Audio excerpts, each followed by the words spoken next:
Iki ceritane cikal bakale menungsa nurut kitab suci. Kawitane pangeran sing gawe dunya saisine. Mari ngono pangeran gawe menungsa sing asale teka lemah. Lemah iku digenehi ambekan terus dadi menungsa lanang sing urip. Menungsa iku dijenengi Adam. Adam dikongkon manggon ning taman sing luwenah temenan.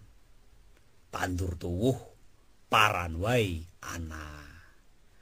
Woh-wohan ning taman iku sing dadi pangane Adam. Ning tengahe taman ana wit-witan loro kabeh. Wit sing siji wohe bisa nggenehi urip langgeng nang menungsa, sing sijine maneh bisa nggenehi ilmu.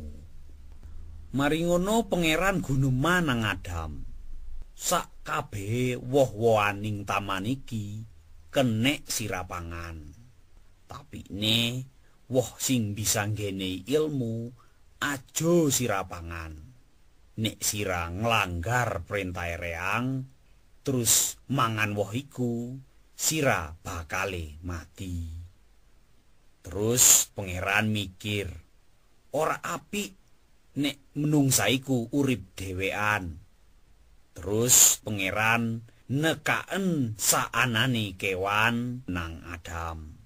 Tapi nyatane nanak sing cocok dadi rewangi Adam.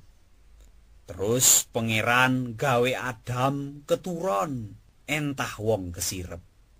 Belum gampange Adam dijupuk. Terus daging katik kulite dibaleken maneh. Teka belum gampang iku pangeran gawe wong wedok.